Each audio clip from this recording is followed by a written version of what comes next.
यानी महिलाएं और जेन जी यानी यूथ का समीकरण कैसा है। और महिलाओं का वोट प्रतिशत 71%, जेन जी की आबादी 40% आबादी 18 साल की है और 23% आबादी है वो 18 से 29 साल के बीच है। और नतीजा क्या हुआ है, बीजेपी की सीट 89, जेडीयू की सीट 85, कांग्रेस 6 पर और राजद 25 पर। यानी महिलाओं ने और युवाओं ने मोदी और नीतीश की झोली को भर दिया है और कांग्रेस को डिसऑन किया है, राजद को हराया है। यानी राजद का एक दांव नहीं चला है। और तथ्य नंबर 2, वोट चोरी का मुद्दा।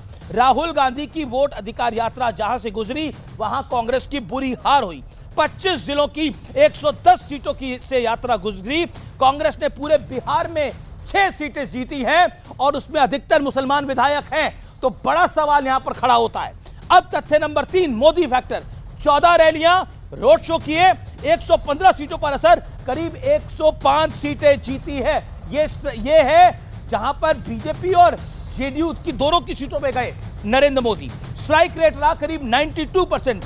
और अब भारतीय जनता पार्टी के चाणक्य की बात, अमित शाह की बात। 36 रैलियां करी, करीब 35 सीटों पर वहां पर जीत हासिल हुई है। स्ट्राइक रेट 90% से ज्यादा रहा है।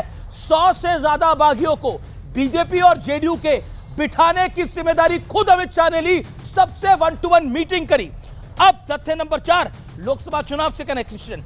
2024 लोकसभा चुनाव में बीजेपी को बहुमत से कम सीटें मिली। नरेंद्र मोदी का चेहरा किसी से छिपा नहीं था। उनका चेहरा उतना खुश नहीं था जितना खुश वो कल दिखाई दे रहे थे।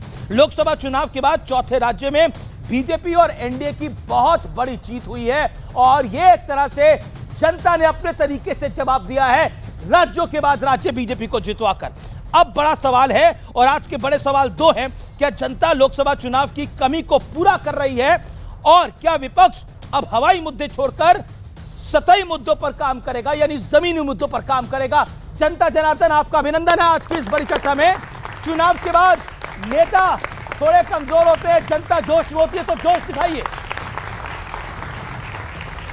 चलिए, क्योंकि ये जनता, लोकतंत्र जनता का त्योहार है, शुरुआत जनता से करते हैं। मैं एक सवाल आपसे पूछता हूं, आपको क्यों लगता है मोदी और नीतीश की इतनी प्रचंड जीत क्यों हुई है? लगातार चुनाव पर चुनाव बीजेपी क्यों जीत रही है? एक लाइन में कौन कौन कहना चाहता है वो हाथ खड़ा करे, उनसे मैं जानता हूं।